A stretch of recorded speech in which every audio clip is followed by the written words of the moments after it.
오늘 사도행전 20장 너희가 안다는 제목으로 말씀을 같이 나누겠습니다. 전 연세대학교 정치외교학과 교수이신 양승함 교수께서 칼럼을 쓰셨습니다.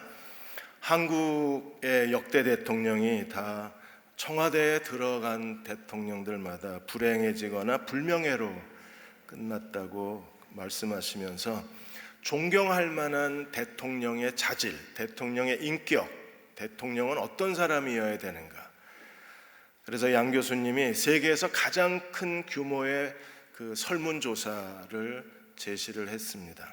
전 세계 7만 5천 명을 대상으로 해서 무려 15년 동안 세 차례에 걸친 설문조사로 대통령은 어떤 사람이어야 되는가, 대통령의 자질, 존경할 만한 리더의 인격에 대해서 설문조사했는데 첫 번째가 뭐였을까요? 전 세계의 7만 5천 명의 사람들이 3차에 걸쳐서 1위로 뽑은 대통령의 덕목은 정직함이었습니다. 정직해야 된다. 선경 지명이 있어야 된다. 능력이 있어야 된다. 지성이 있어야 된다.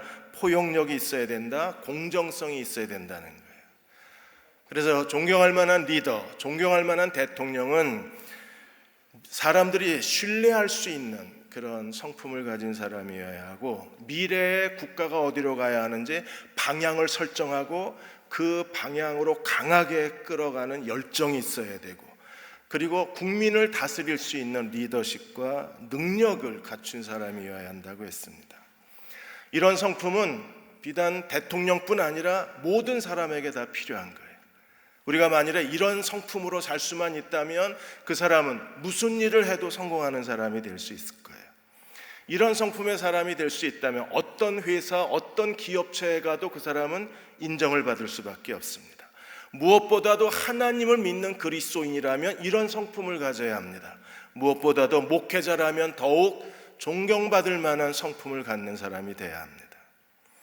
오늘 바울이 밀레도에서 에베소 장로들과 함께, 목자들과 함께 고별 설교를 했는데 그 고별 설교에서 우리에게 주는 도전이 바로 이 존경할 만한 인품, 그리고 그리스도인다운 거룩한 성품에 대한 거예요.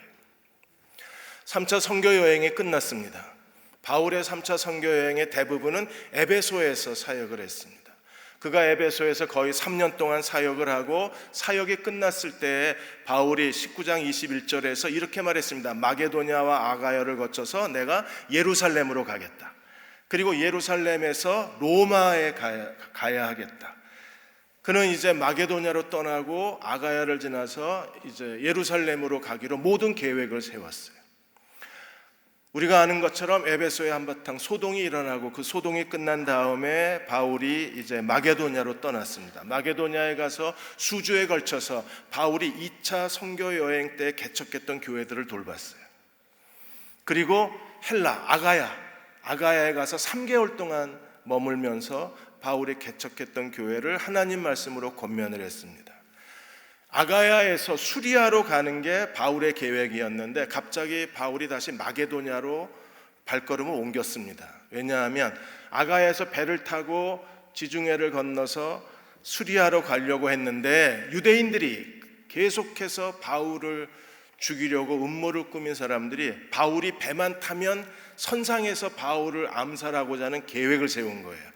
그 계획이 알려지자 바울이 배를 타지 못하고 다시 마게도냐로 장소를 옮겼습니다. 그래서 마게도냐에서 아시아로 함께 가는 사람들하고 같이 이제 아시아로 떠나게 됩니다. 4절에 보시면 아시아에 함께 가는 사람들의 명단이 나와 이 사람들은 각 지역 교회 대표들입니다. 이방인 교회가 예루살렘 교회를 돕기 위해서 구제헌금을 모았는데 그 구제헌금을 바울 혼자 예루살렘에 전달하는 게 아니라 각 지역 교회 대표들하고 함께 예루살렘에 가서 이 구제헌금을 전달하기를 원했어요. 그래서 이 사람들이 먼저 드로아에 가 있었습니다. 드로아는 우리에게 너무나 잘 알려진 곳입니다. 왜냐하면 바울이 마게도냐인의 환상을 보고 빌립보로 건너갔던 곳이 드로아였기 때문입니다. 이 드로아의 제자들이 먼저 가고 바울은 빌립보에서 부활절을 보내고 이 드로아에 합류를 한 거예요. 6절에 보시면 우리는 무교절 후에 빌립보에서 배를 떠나 닷새 만에 드로아에 있는 그들에게 가서 일주일을 머물렀습니다. 바울이 드로아에서 일주일 머무는 동안에 어떤 일이 있었을까요? 두 가지 중요한 일이 일어나. 하나는 7절에 보시면 그 주간의 첫날에 그들이 떡을 떼기 위해서 모였다 그랬습니다. 그 주간의 첫날에. 이 바울이 사도행전에서 기록한 것은 유대식 날짜 표기법이 아니라 로마식 날짜 표기법입니다. 그러면 그 주간의 첫날은 일요일이에요. F.F. 브루스 박사가 이제 신약교회가 유대인들에 의해서 그동안의 안식일이 계속 주장이 되어 왔었는데, 이제 신약교회가 일요일날, 주일날 예배로 모였다는 공식적인 첫 번째 증거가 오늘 7절이라 그랬습니다. 그래서 주일날 예수님이 부활하신 그날 신약교회는 이제 성찬으로 모이고 예배로 모이고, 그리고 바울이 그날 강론을 한 거예요. 바울이 하나님 말씀을 저녁 같이 애찬을 나누고 하나님 말씀을 전했는데, 이제 내일이면 바울이 떠나야 합니다. 그래서 계속해서 늦은 밤까지 바울이 말씀을 전했습니다. 그러자 사람들이 졸기를 시작했습니다. 저희가 40분 설교해도 많은 사람들이 좁니다. 바울이 날이 셀 때까지 하나님 말씀을 전했으니까 그 중에 한 청년이 졸다가 3층 창문에서 떨어집니다. 그 친구 이름이 유두고입니다. 청년이라고 그러지만 실제로는 10대입니다. 8세에서 14세의 이 10대 소년을 가리키는 말이에요. 그러니까 10대 아이가 얼마나 대견해요. 그래도 그 자리에서 바울이 강론을 하는 동안에 졸음이 오는데도 하나님 말씀을 듣다가 결국에 3층에서 떨어집니다. 그런데 그 이름 그대로 이 친구는 행운아였어요. 유두고라는 이름이 행운이라는 뜻입니다. 바울이 어떻게 했습니까? 10절에 바울이 내려가서 그 위에 엎드리자 이 죽었던 유두고가 다시 살아납니다. 마치 엘리야가 사르밧 과부의 아들 위에 엎드렸을 때 다시 살아나고, 엘리사가 수넴의 귀한 여인의 아들 위에 엎드렸다 다시 살아난 것처럼 떨어져 죽었던 유두고라는 청년이 다시 살아나요. 이렇게 해서 바울이 드고아 사역을 마치고 이제 에베소 아시아로 향하게 됩니다. 바울이 14절에 보시면 드고아에서 떠나서 앗소에 가고, 앗소에서 다시 미둘레네로 가고, 이거 외우실 필요는 없는데 그냥 성경에 써 있어서 알고는 지나가야 되잖아요. 그래서 미둘레네로 가고, 그게 다 해변을 향한 그 바울의 여행길입니다. 미둘레네, 그 다음에 15절에 기오, 그 다음에 사모, 그 다음에 밀레도에 이르게 됐어요. 밀레도가 에베소에서 한 45km 떨어진 곳에 있습니다. 보통 같으면 바울이 에베소에 들렸을 텐데 바울이 에베소 가는 걸 포기합니다. 왜요? 오순절까지는 빨리 예루살렘으로 가야 하기 때문에 에베소 가는 걸 포기하고 대신에 에베소 장로들을 밀레도로 불러요. 그리고 밀레도에서 마지막 이 장로라고 그랬지만 실제로 목회자들입니다. 왜냐하면 장로, 목자, 감독이 전부 목양자를 상징하는 단어이기 때문에 그렇습니다. 그래서 에베소 목회자들을 불러서 밀레도에서 마지막 고별 설교한 게 18절에서 38절까지 내용입니다. 이 20장 18절에서 38절까지는 바울의 심장 소리가 들려요. 바울이 하나님의 복음을 전하기 위해서 그가 어떤 열정을 가지고 이방인 사역을 했는지 바울의 심장이 이 본문 안에 있고, 사도행전 전체에 복음을 전했던 사도들의 심장 소리가 이 본문 안에 있습니다. 오늘 교회가 다시 이 심장이 살아나야 하고 이 심장 소리가 들리는 교회와 이 시대가 되어야만 합니다. 어떤 이야기를 바울이 이 에베소 목회자들하고 나눴을까요? 첫째로 20장 18절에 21절까지 보시면 바울이 에베소에서 어떤 자세로 일을 했는가에 대한 자신의 고백을 장로들하고 나누고 있습니다. 바울이 어떤 자세로 일을 했을까요? 18절에 보시면 아시아에 들어온 첫날부터 이제까지, 에베소에 들어간 날부터 이제까지 바울이 항상 너희 가운데에 어떻게 행하였는지 너희가 아는 바라. 바울이 자기가 자기를 변호하거나 자기가 자기를 변증하는 게 아니라 너희가 아는 바라 그랬어요. 객관적인 증거가 에베소 목회자들에게 있는 겁니다. 목회자들이 아무리 자기를 그럴듯하게 과장하고 자기 포장을 하더라도 교인들이 아는 거예요. 어떤 사람들이 목회자에 대해서 잘못된 헛소문을 퍼뜨리더라도 교인들이 아는 겁니다. 너희가 아는 바라. 사람이 객관적으로 평가받는 게 얼마나 중요한 일이에요. 근데 바울은 에베소 목회자들에게 너희가 아는 바라. 그는 그 자신의 삶이 정말 진실하고 투명한 사람이었어요.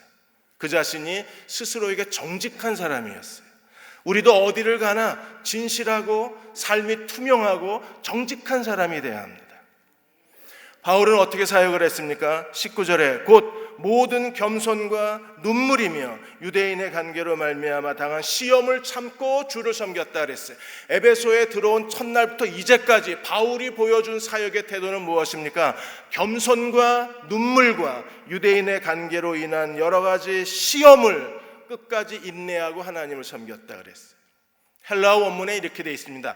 유대인들의 음모로 말미암아 여러 가지 시험을 당했으나 그것으로 인하여 굴욕감을 느꼈지만 내가 눈물로 하나님을 섬겼노라. 유대인의 관계는요, 바울을 정말 굴욕스럽게 만들었습니다. 그럼에도 불구하고 바울은 믿음과 겸손과 인내로 하나님을 섬기는 일을 계속했습니다.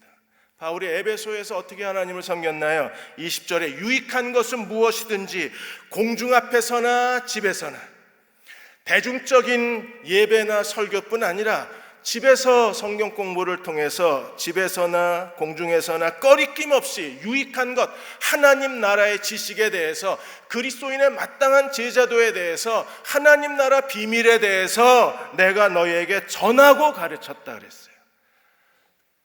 바울이 유익하도록 가르친 내용은 무엇입니까? 21절에 유대인이나 헬라인이나 하나님께 대한 회개와 예수 그리스도에 대한 믿음을 증언한 것이라. 유대인이나 헬라인이나 차별을 두지 않았습니다. 모든 사람들에게 바울이 온 힘을 다해서 가르친 건 뭐예요? 하나님께 대한 회개와 그리스도에 대한 믿음을 가르쳤습니다. 그리고 하나님 나라의 모든 말씀과 교훈과 비밀과 지식을 그들에게 꺼리낌 없이 담대하게 그들에게 가르칠 수 있었습니다. 교회가 하나님 말씀을 온전히 가르치는 교회가 되려면, 말씀 위에 세워진 교회가 되려면 예수 중심적 교회가 되어야 합니다. 그래야 우리가 하나님 말씀이 온전히 전파되고 하나님 말씀을 제대로 배우고 교회가 진리의 기둥과 터 위에 서 있을 수 있는 거예요.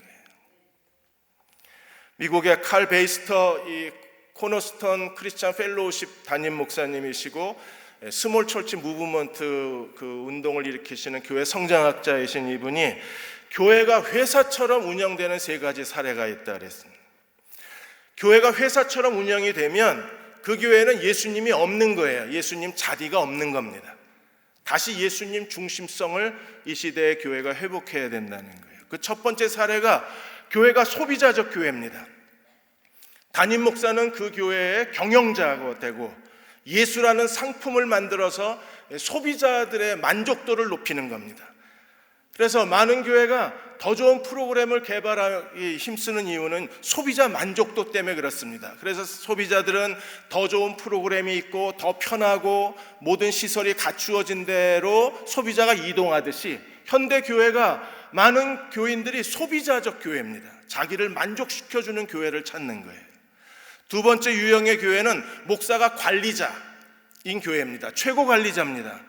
그래서 교인들이 목사가 시키는 대로 복종하고 목사가 시키는 대로 일을 하고 이렇게 과도하게 헌신하고 과도하게 봉사하다가 교인들이 피곤하고 지쳐가는 거예요. 세 번째 유형의 교회는 교인들이 주주가 된 교회입니다. 목회자가 고용당한 사람입니다. 그래서 마치 목사가 고용당한 그 직원처럼 생각하는 교회들은요, 목사가 무력감을 느껴서 하나님 말씀을 온전히 가르칠 수가 없는 거예요. 하나님의 뜻대로 목양을 할 수가 없다는 겁니다. 그래서 다시 예수님이 그 교회의 중심이 되는 교회가 돼야 돼요. 저는 대형교회뿐 아니라 한국의 모든 교회가 다시 한번 하나님 앞에 하나님께로 돌아가서 예수 중심적 교회가 됐을 때 교회마다 하나님께서 모든 유익한 것을 꺼리끼지 아니하고 하나님 말씀을 가르치는 말씀의 회복이 일어나야만 합니다. 그래야 우리의 삶도 변화가 될 수 있는 거예요.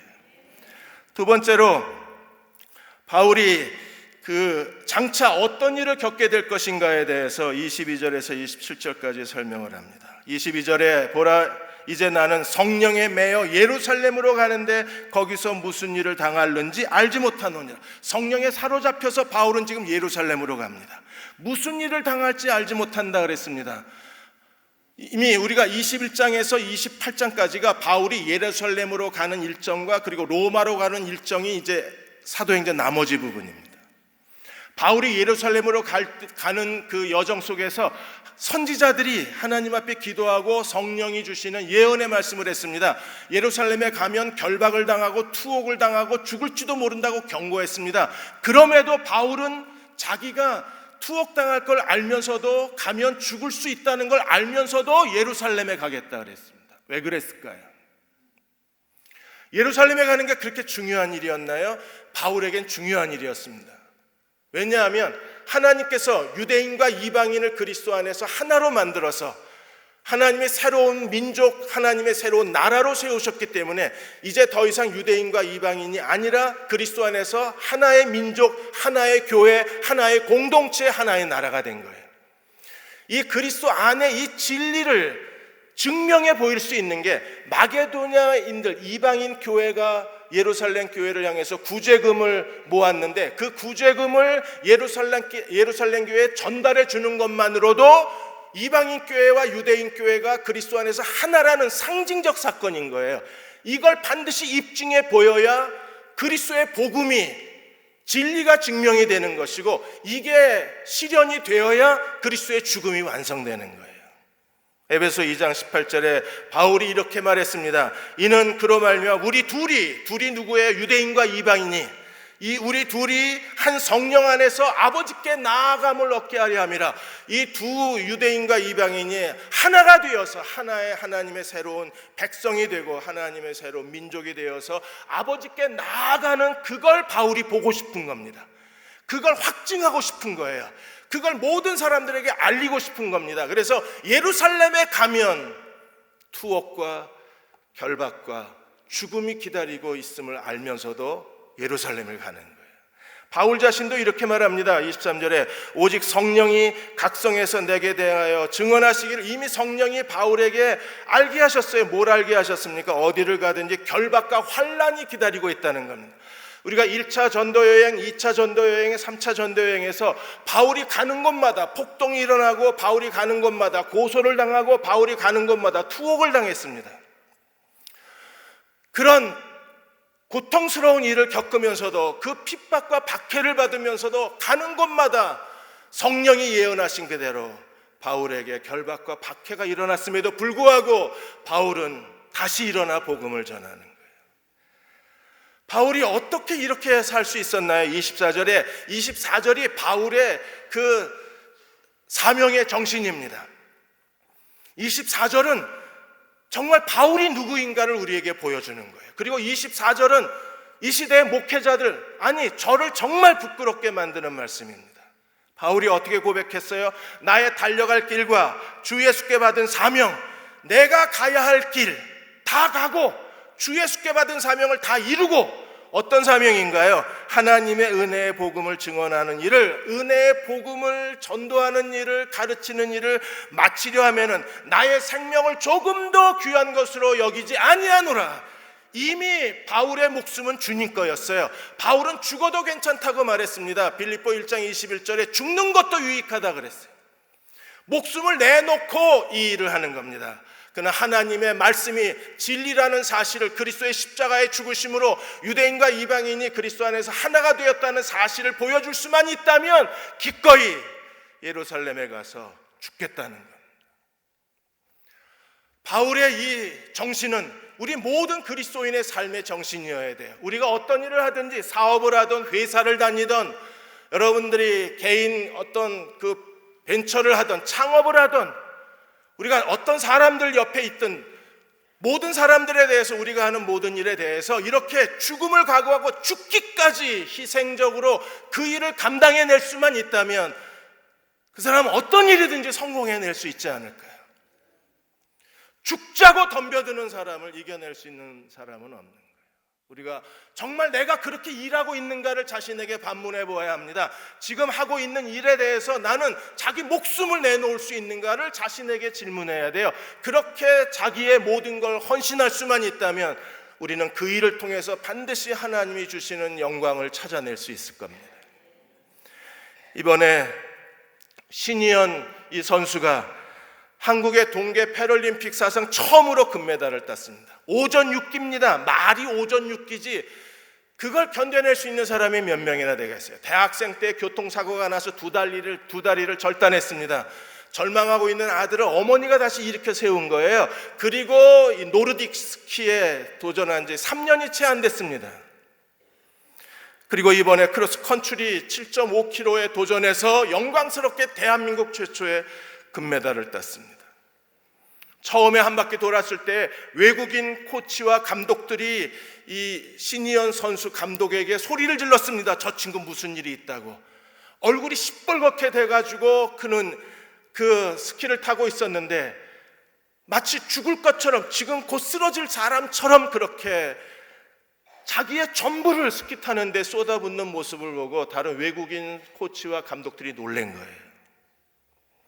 카스파 감독이 봤을 때에는요, 평소에 신이현 선수의 모습을 알고 있었으니까 그가 지금 최선을 다하고 있다는 사실을 안 겁니다. 그렇게 7.5km를 달렸습니다. 자기가 1위로 들어오고 자기가 2위로 들어온 줄도 몰랐습니다. 그냥 달리는 데에 자기의 전부를 쏟아 넣은 거예요. 자기가 어떤 일을 하든지 하나님이 기회를 주지 않는다고요? 아니요. 어쩌면 우리가 자기가 해야 할 일에 모든 걸 다 쏟지 않았을지도 모릅니다. 어떤 면에서는 하나님이 왜 나에게 이렇게 불공평하시냐고 우리가 스스로 자기를 한탄할 수도 있습니다. 그러나 내가 내 자신에 대해서 최선을 다하지 않을 수도 있습니다. 바울은 나의 목숨을 조금 더 귀한 것으로 여기지 않았다 그랬어요. 그리스도를 위해서라면 그는 언제든지 죽을 각오가 돼 있었습니다.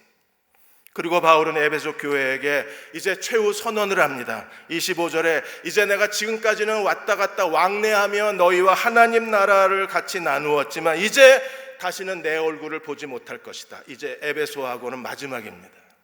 이제 더 이상 바울의 얼굴을 볼 수 없습니다. 바울이 마지막에 에베소에 한 말이 무엇입니까? 그가 26절에 그러므로 오늘 여러분에게 증언하거니와 모든 사람의 피에 대하여 내가 깨끗하다 그랬어요. 이제 여러분이 구원받지 못하거나 버림받거나 여러분들이 넘어지거나 나하고는 책임이 없다는 거예요. 나는 너희의 피에 대하여 깨끗하다는 거예요. 하나님 말씀을 가르치는 사람만 책임 있는 게 아니에요. 하나님 말씀을 듣는 사람도 책임 있는 겁니다. 바울이 이렇게 말할 수 있는 건 무엇 때문입니까? 27절에 이는 내가 꺼리지 않고 하나님의 뜻, 하나님의 계획, 하나님의 말씀, 그리스도의 비밀 내가 다 너희에게 다 전하였습니다. 하나님 말씀을 3년 동안에 바울은 날마다 두란노 서원에서 밤낮으로 온 힘을 다해서 하나님 말씀을 가르쳤습니다. 하나님의 뜻을 다 전했기에 이제 너희가 넘어지든지 구원받지 못하든지 버림받든지 이제 너희 책임이라는 거예요. 나는 너희의 피에 대해서 깨끗하다는 겁니다. 저도 언젠가 대형교회 그만뒀을 때 이렇게 고백할 수 있으면 얼마나 좋을까요? 하나님 말씀을 전심을 다해서 전하고 이제 여러분의 피에 대해서 나는 깨끗합니다라고 말할 수 있을 정도로 말씀을 전하는 일에 자기의 전부를 쏟아 놓았다면 저에게도 행복한 일일 뿐 아니라 그렇게 하나님 말씀을 같이 나눈 여러분에게도 이보다 더 하나님이 주시는 은혜는 없을 거예요. 칼 베이터스 목사님이 자기도 수천 번 설교를 하고 또 수천 번 설교를 들었지만 그러나 나는 설교에서 이것을 듣고 싶다. 칼 베이터스 목사가 나는 이걸 듣고 싶다고 말한 설교가 있어요. 첫째로 나는 설교에서 성경을 설교했으면 좋겠다. 성경 하나 읽어놓고 자기에게 하는 게 아니라 하나님 말씀을 내게 가르쳐 달라. 성경을 가르칠 수 있는 유일한 기관은 교회밖에 없는데 나는 교회에서 성경을 배우고 싶다. 이 칼 베이터스 목사님이 자기가 예배에 나아갈 때 자기는 예배를 통해서 하나님의 도움을 받고 하나님의 영광을 보고 싶다 그랬어요. 어떻게 우리가 하나님의 도움을 받고 하나님의 영광을 볼 수 있을까요? 하나님 말씀을 제대로 정직하게 가르칠 때 말씀의 은혜 안에서 나는 하나님의 영광을 볼 수 있다고 말합니다. 교회가 해야 할 가장 중요한 일이 어디에 있나요? 여러분, 이 예배에서 여러분 뭘 원하십니까? 우리가 예배에서 기대해야 될 게 뭔가요? 하나님 말씀이 온전히 전파되고 가르쳐져야만 합니다. 두 번째로 예수 그리스도가 영광스럽게 되기를 원한다 그랬어요. 예수님이 얼마나 위대한지를 듣고 싶다. 그분은 나의 구세주, 내 삶의 주인이시고 교회의 머리가 되셨어요. 그분은 내 안에 살아계십니다. 그러므로 예배와 설교를 통해서 예수 그리스도가 얼마나 우리를 사랑하시는지, 그분이 오늘 내 삶에서 어떤 일을 하고 계시는지 그분의 은혜를 알고 싶다는 거예요. 세 번째가 인터넷에서 어디서나 들을 수 있는 그런 설교가 아니라 이 사람 저 사람 설교 100개다가 하는 게 아니라 정말 하나님이 그 목사를 통해서 그 교회 성도들에게 그날의 본문을 통해서 우리에게 주시는 말씀을 듣고 싶다고 했습니다. 살아있는 말씀, 우리를 향한 계시의 말씀. 오늘 이 설교는 대흥침내 교회를 위한 하나님의 계시의 말씀이어야지 어디서나 누구에게나 필요한 말씀은 아니죠. 하나님께서 이 말씀을 통해서 우리로 하여금 말씀 앞에 굴복하게 했으면 좋겠다. 그리고 또 하나 중요한 게 설교자의 머리와 설교자의 심장 소리가 들렸으면 좋겠다. 설교자의 머리는 뭐예요? 하나님 말씀을 부지런히 연구하는 겁니다. 하나님 말씀을 연구할 뿐 아니라 이 시대를 연구하고 이 시대의 정치, 사회, 경제가 어떻게 변화되고 세계가 어떤 변화가 일어나고 오늘 하나님 말씀이 어떤 본문의 말씀인가를 찾아내고, 그래서 이 시대에 하나님이 오늘 우리에게 주시는 말씀을 듣고 우리가 그 말씀에 굴복하고 그 말씀에 순종하고 그 말씀의 지배를 받을 때에 우리가 변화되는 거예요. 말씀의 권능이 교회 안에, 공동체 안에 살아있어야만 합니다. 마지막으로 바울은 28절에 35절까지 에베소 교회 장로들, 목회자들에게 권면을 하는데 세 가지를 권면했어요. 첫째로 깨어있으라는 겁니다. 28절에 여러분은 자기를 위하여 온 양떼를 위하여 깨어있으라. 자기를 제대로 관리를 해야, 그래야 하나님의 교회 양무리를 관리할 수 있어요. 자기 관리에 실패한 종들은 하나님의 양무리를 제대로 돌볼 수가 없는 거예요. 왜 우리가 자기를 관리해야 되나요? 성령이 그들 가운데 여러분을 감독자로 삼고 하나님이 감독자로 삼으시고 뭘 원하셨나요? 하나님이 자기 피로 세운 교회를 치게 하셨느니라. 그리고 하나님이 목회자를 세우신 목적이 어디 있습니까? 하나님이 핏값으로 사신, 예수 그리스도의 핏값으로 사신, 하나님 자신의 핏값으로 사신 이 소중한 교회, 핏값으로 사신 하나님의 소유된 교회, 하나님의 것이 된 교회를 하나님께서 뭐 하시라고? 치게 하셨다는 거예요. 치게 했다는 단어의 뜻이 뭐예요? 포이마이노라는 단어는요, 잘 먹이라고. 목자가 해야 될 중요한 일이 무엇입니까? 목자는요, 날마다 푸른 초장 쉴 만한 물가로 양들을 데리고 다니면서 배부르게 먹이게 하는 게 목자가 해야 될 일입니다. 하나님이 성령께서 교회의 감독자로 세우신 목회자들이 해야 될 가장 중요한 일이 뭐예요? 하나님 말씀을 부지런히 연구하고 성령의 계시를 통해서 하나님의 말씀 속에서 풍성한 꿀을 먹이고 생명의 꿀을 먹이는 게 목사가 해야 될 중요한 일인 거예요. 이 일을 위해서 깨어있으라. 그래야 너도 살고 교회도 산다는 것. 두 번째로 이리때를 조심하라고 경고했습니다.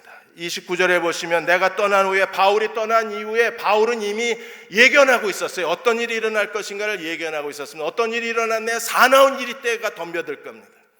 이 거짓 교사들, 이단들이 덤벼들어서 하나님의 양무리를 다 흩어놓을 거예요. 아끼지 않을 겁니다. 무엇보다도 더 큰 어려움은 어디에 있습니까? 30절에 그 무리 중에 교회 공동체 안에 자기 추종자를 만들고 자기 집단을 만들기 위해서 어그러진 말을 하는 내부적 분열도 가장 큰 고통인 거예요.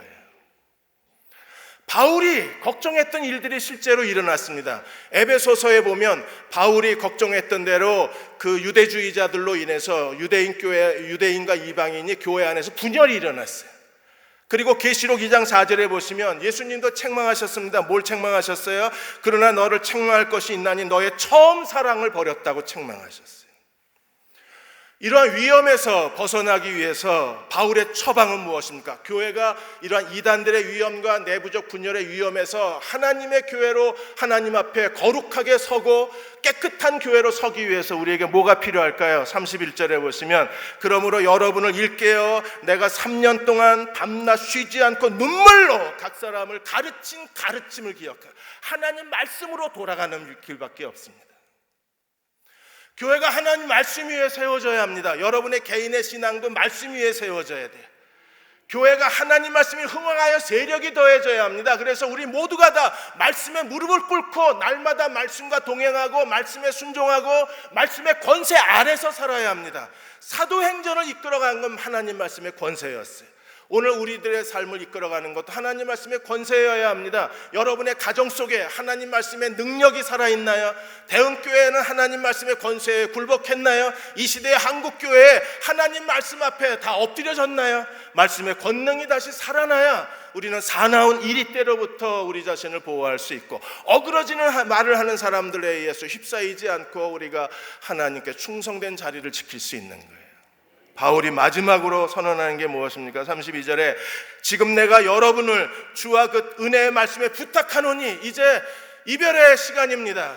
바울이 마지막 에베소 교회를 향하여 그가 간절한 마음이 어디 있어요? 예수 그리스도와 그 교회의 머리가 되신 예수 그리스도와 그의 은혜의 말씀에 너희를 부탁하노니 그 말씀이 여러분을 능히 든든히 세우사 거룩하게 하심을 입은 모든 자 가운데 기업이 있게 하시리라. 하나님 말씀에 모든 걸 의탁하는 거예요. 그리스도가 계신 그곳에 그분의 말씀이 있습니다. 그래서 그리스도와 그분의 말씀에 바울이 에베소 교회를 의탁을 했어요. 왜? 그 하나님 말씀만이 에베소 교회에 세 가지 은혜를 주기 때문에 첫째가 뭡니까? 그들을 튼튼하게 성장시켜 줄 수 있어요.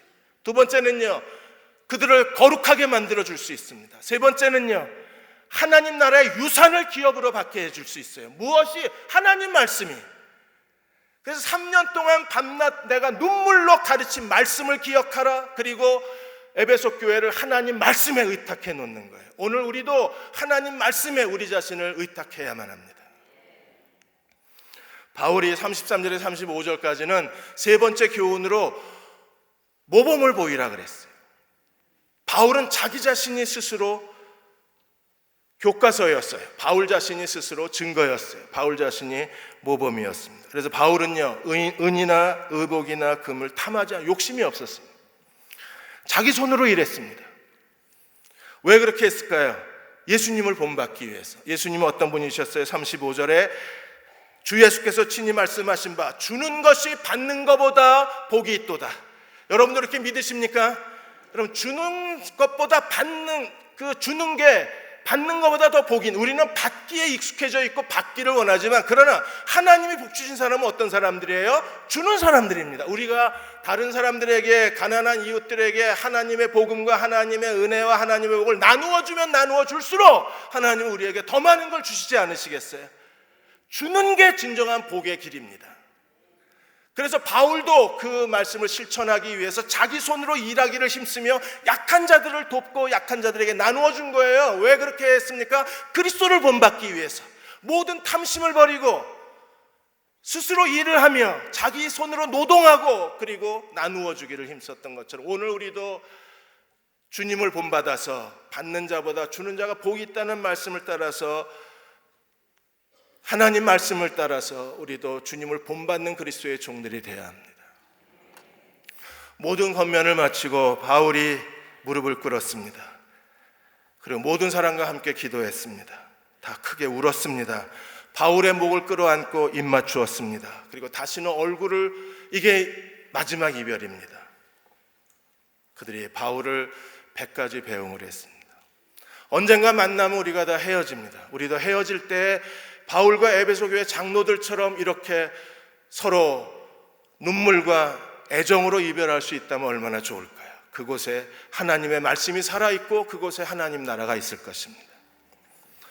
팀 켈러 목사님이 지난주에 오셔서 도시복음화에 대한 컨퍼런스를 3일 동안 하셨습니다. 팀 켈러 목사님이 주장하는 게 센터 출치하고 그리고 일터 영성입니다. 수요일 날 오후에 저도 패널로 참석해서 일터 영성에 대해서 같이 대화를 나누었습니다.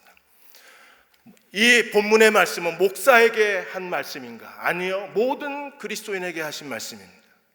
여러분에게 하신 말씀입니다. 왜요? 모든 직업은 하나님 주신 소명입니다.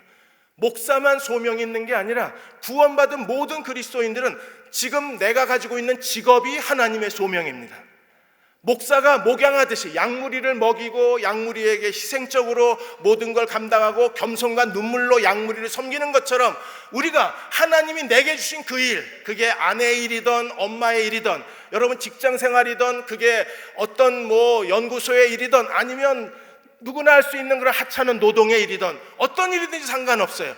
하나님이 내게 주신 일을 하나님의 소명으로 알고 목회자의 마음으로 마치 양무리를 돌보는 목사의 마음으로 우리가 자기 일에 최선을 다할 수만 있다면, 내가 나를 목양하고 마치 내 직업을 내가 목양자처럼 하나님 앞에 성실하게 살 수만 있다면 언젠가 반드시 하나님이 기회를 주신다는 거예요.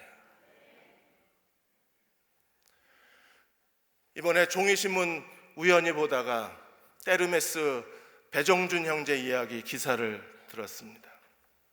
배정준 형제는 아버지가 정말 효심이 많으신 분이세요. 그래서 그 부모님을 이 배정준 형제 아버님이 직접 목욕을 시켰는데, 나이 드신 분들을 이 이태리 타올 때밀이로 목욕을 시키는데 너무 어려운 겁니다. 그래서 목욕이 끝나면 아버지도 녹초가 되고 할아버지 할머니도 녹초가 되는 거예요. 그래서 저 정준 형제가 목장갑에다가 이태리 타올을 손 모양으로 잘랐어요.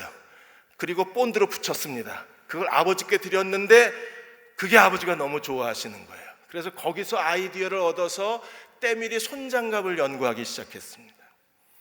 자기 전공을 살려서 가장 좋은 섬유를 찾았는데 러시아 자작나무에서 얻은 섬유가 때밀이에 가장 적합하고 부드럽고 때도 잘 밀린다는 걸 알고 러시아 자작나무를 가지고 때밀이 손장갑을 만들었어요. 이걸 요술 때밀이 손장갑이라. 1988년도에 전국 대학생 창업에 이 아이디어를 내서 우수상을 받았습니다. 99년도에 자신감을 얻어서 정준산업이라는 회사를 차리고 때밀이 장갑을 생산하기 시작했습니다. 그런데 하루에 2켤레, 많으면 5켤레, 망해도 이렇게 망할 수가 없습니다. 히트 칠 줄 알았는데 전혀 반응이 없는 거예요. 이제 신용불량자가 되고 빚더미에 앉았습니다. 그럼에도 포기할 수가 없어요. 왜? 아버지의 효심 때문에 아이디어가 생겨서 만든 거기 때문에 이 아이디어를 버릴 수가 없고, 이게 지금 사업이 안 된다고 회사를 포기할 수가 없는 거예요. 보다 못한 아버지가 같이 들어오셔서 아버지가 회장이 되시고 정준 형제가 사장이 되고 공동 운영을 했는데도 회사가 여전히 제자리걸음이었어요. 그러던 어느 날 2013년도 어느 날 전화 한 통이 걸려옵니다. 그리고 때밀이 장갑을 100켤레를 주문을 합니다. 이게 얼마나 그 품귀 현상이 일어나고 얼마나 사람들이 이걸 소중하게 여기는지, 그래서 테르메스라는 이름 별명으로 붙여요. 그렇게 해서 그때부터 100켤레 200켤레씩 주문이 쏟아졌어요. 그래서 어떻게 알고 했느냐 그랬더니 박재범 카페라는 데가 있는데 그 카페에서 이 요술 장갑 이야기를 듣고 써보니 좋더라 어떤 사람이 얘기하는 바람에 거기 카페에 있는 사람들이 다 공동 주문을 하기 시작한 게 이게 잭팟이 터졌어요. 지금은요 한 해 60억 이상 매출을 올립니다. 지금은 사시려면 몇 주 기다리셔야 받을 수 있습니다. 기다리면 언젠간 기회가 오는 거예요. 그렇게 되기까지 그는 마치 자기의 분신처럼 이 회사를 끌어안고 그 빚더미 신용불량자 그 엄청난 손실을 겪으면서도 아버지가 작년에 폐병으로 돌아가시고 폐암으로 돌아가시고 그러면서도 포기하지 않고 끝까지 견뎌낸 결과 주어진 하나님의 은혜가 이렇게 그동안에 잃어버렸던 모든 것들을 하나님은 다 몇 달 동안에 다 회복시켜 주시고 자기 자신의 목양자가 되어야 합니다. 여러분 자신의 목사가 여러분 자신이어야 되고 여러분의 아들, 딸들의 목사가 부모가 되어야 돼요. 그렇게 우리가 자신을 하나님의 사랑과 말씀으로 목양한다면 하나님은 하나님 말씀으로 우리를 이끌어내시고 우리 스스로가 목사가 되고 양무리가 돼서 하나님 앞에 설 수만 있다면 하나님은 그분의 뜻을 따라서 우리의 걸음을 인도해 주실 거예요. 그들이 말씀의 권세 아래서 사는 사람들입니다. 날마다 하나님 말씀의 능력을 누리고 사는 저와 여러분 되시기를 주의 이름으로 축원합니다. 다 일어나셔서 456장입니다. 우리 1절하고 4절 부르시고 기도하고 축도하겠습니다.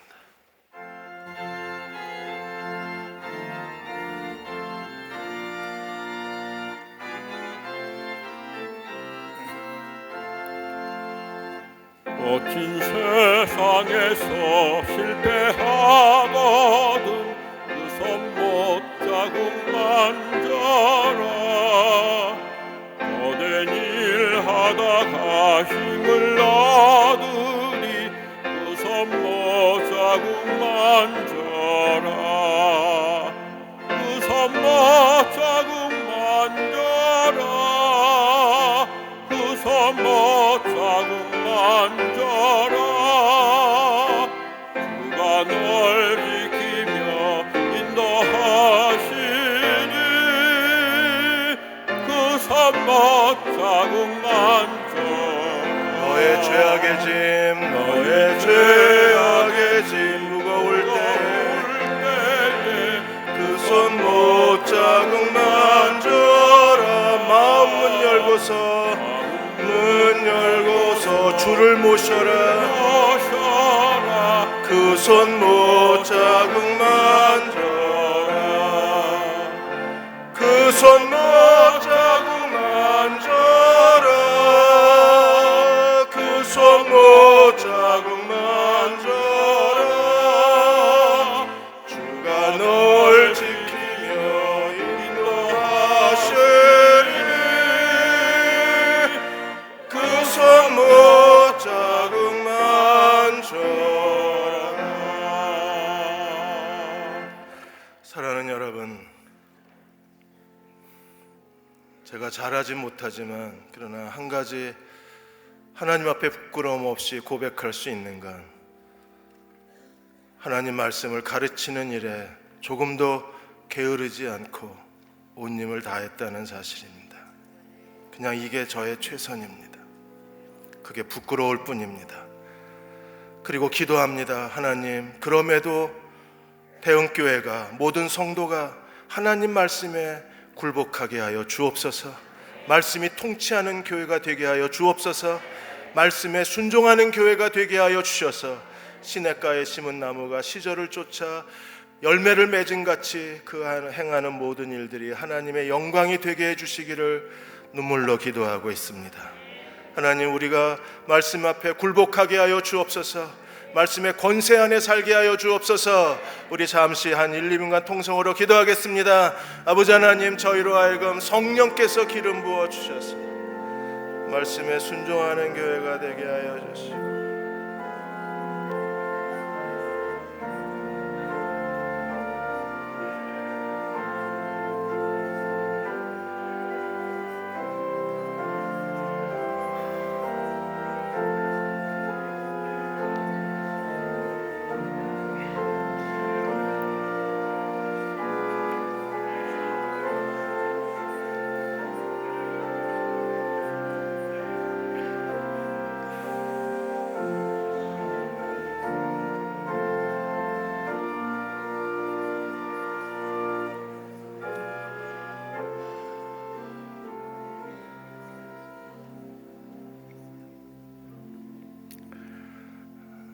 사랑하는 아버지, 주님이 핏값 주고 사신 주의 백성들입니다. 주의 말씀으로 기름 부어 주옵소서. 말씀에 엎드리게 해 주옵소서. 말씀의 권세 아래 살게 하여 주셔서 시냇가에 심은 나무와 같이 잎사귀가 마르지 않게 해주시고 시절을 쫓아 열매를 맺게 하여 주시며 하나님의 영광의 그릇이 되게 하여 주옵소서. 지금 우리를 죄에서 구원하신 우리 주 예수 그리스도의 은혜와 하나님 아버지의 그 크신 사랑하심과 성령의 위로하고 도우신 은혜가 오늘 함께 주일 예배 드리고 돌아가는 모든 교우와 가정과 사랑하는 아들, 딸들과 이 시대의 젊은이들과 이 민족과 이 땅의 모든 교회 위에, 그리고 북한의 동포들 위에 지금부터 영원히 함께 하시기를 간절히 축원하옵나이다. 아멘.